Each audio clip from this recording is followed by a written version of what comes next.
Welcome to the Explainer. Right, let's dive straight into today's topic. We're spending the next few minutes unpacking the fascinating psychology behind people who, well, just don't post their photos on social media. Here's a quick overview of what we're going to cover today. We'll explore why these so-called digital ghosts aren't actually just shy or antisocial. Instead, they're operating with a really high privacy orientation. We're going to break down psychological concepts like self-concept clarity and secure self-esteem, showing exactly how these traits help them completely sidestep the toxic social comparison cycle. Ultimately, we'll see how choosing peace over digital performance completely redefines what modern confidence actually looks like. So, let me ask you a question.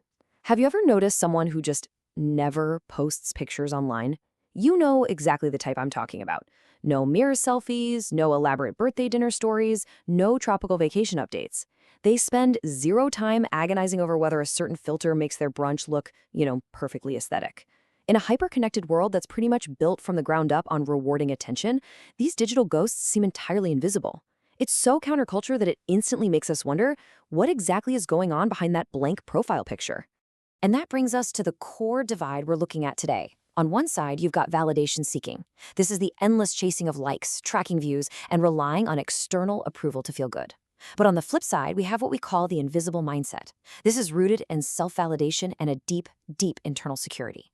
Now, while a huge chunk of society is out there grinding for external validation, the science suggests these non-posters are actually operating on a totally different, highly secure level of emotional intelligence. Let's get into part one. The invisible online user, decoding the digital ghost. We really need to start by completely reframing this phenomenon, because psychology reveals that staying quiet online isn't just some random quirk, and it's definitely not shyness. It's self-awareness. Seriously, forget the popular myth that people who don't post are just awkward or antisocial. The data actually paints a very different picture. It shows they are deeply self-aware. They don't have this overwhelming fear of being perceived by others. Rather, they have a rock-solid understanding of who they are, completely without needing a digital audience to confirm it for them. Moving on to section 2, the power of privacy. Control over mental space. This is where we hit our first major psychological pivot.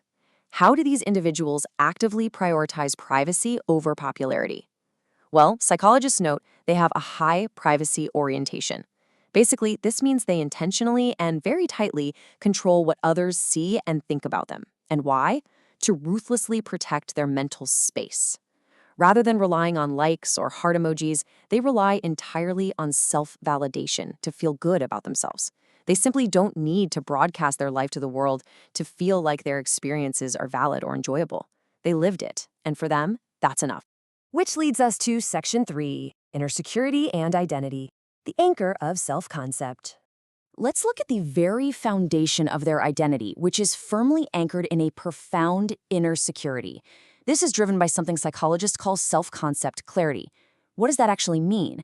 It means having a really strong sense of exactly who you are, what your values are, and what your goals are, completely independent of external approval.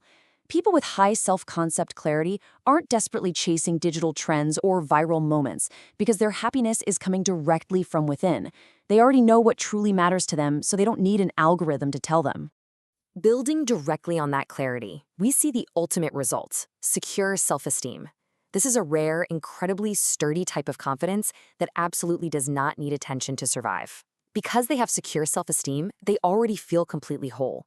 Psychologists are quick to point out that people with this kind of emotional balance are way less anxious, much less approval-seeking, and highly focused on real-world goals. They aren't burning through their mental energy trying to manage a curated digital avatar. All right, section 4, shielding the mind, cognitive traits of the non-poster. What's really fascinating here is how they cognitively process the world differently to systematically shield their minds. These individuals are deep thinkers, not show-offs. They tend to be highly introspective.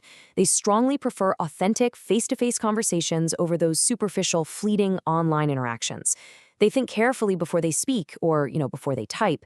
And because of this, they only post when something genuinely matters to them, rather than just throwing content at the wall to stay relevant in a never-ending feed. This brings us to a really crucial psychological concept, the internal locus of evaluation. In plain English, this is the cognitive trait of judging yourself by your own internal standards instead of the standards of everybody else. For the non-poster, The only measuring stick they use for success, beauty, or happiness is their own. It's like they've opted out of the popularity contest entirely. They simply do not crowdsource their self-worth. And by relying solely on themselves, they avoid a massive, dangerous trap known as social comparison theory.